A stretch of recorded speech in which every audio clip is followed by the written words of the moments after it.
تخيل معايا انت ناس فجأة كتحل عينيك ولكن ما كتشوف والو. الظلام كحل سكات لدرجة كتسمع الدقات ديال القلب ديالك.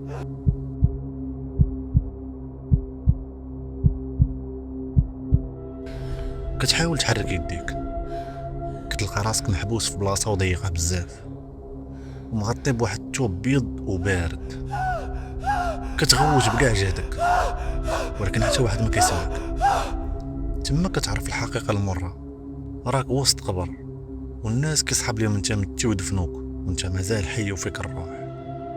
هاد الكابوس ماشي غير فيلم ديال الرعب، بل واقع وقع لبزاف ديال الناس عبر التاريخ.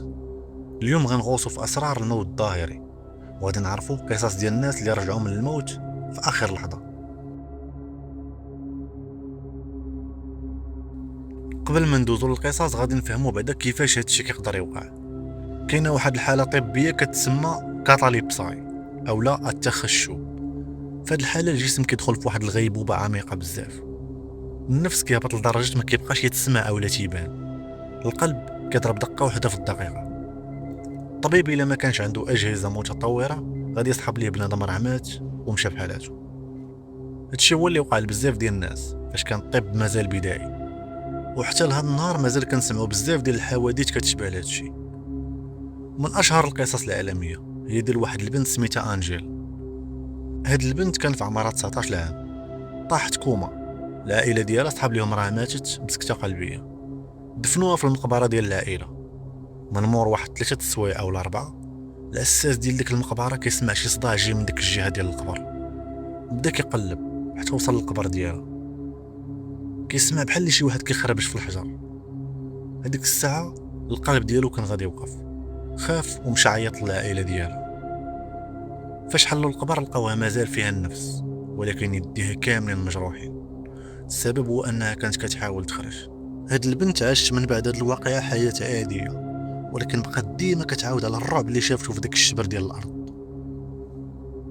حتى حنا في المغرب شحال من مره كنسمعوا شي قصص كدير لك التبوريشه، شحال من مره كيكون شي غسال خدام في امان الله حتى كيشوف الميت كيحرك يدو او رجلو، وبعض المرات كينوض يكحب. كاين واحد القصه مشهوره ديال واحد الراجل اللي فاقوا هما كانوا كيكفنوه ومن الصدمه الغسال هو اللي سكت ليه القلب مسكين ومات. هاد اللحظات الفاصله بين الحياه والموت هي اللي خلات الناس ديال بكري اخترعوا التوابيت بالاجراس، يعني كانوا كيديروا واحد الجرس فوق القبر وكيربطوه في اليد ديال داك الميت باش حتى الا فاق غادي تسمع داك الجرس وغادي يسمعوا دوك الناس ويخرجوه. العلماء كيقولوا باللي الخوف من انك تدفن وانت حي هو واحد من اقدم المخاوف البشريه، وهادشي هو اللي خلى الطب ديال اليوم يولي صارم بزاف في هاد الامور، وما كيعطيوك شهاده الوفاه حتى كيتاكدوا باللي الدماغ ديالك وقف تماما.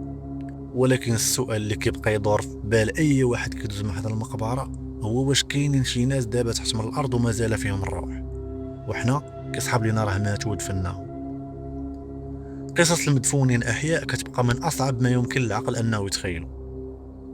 واش فيد لكم سمعتوا شي قصه بحال هذه وقعت في مدينتكم اولا شي واحد كتعرفوا؟ كتبوا لنا القصص ديالكم في التعليقات وقولوا لنا شنو هو اكثر موضوع كيخلعكم وبغيتوا نهضر عليه في المره الجايه.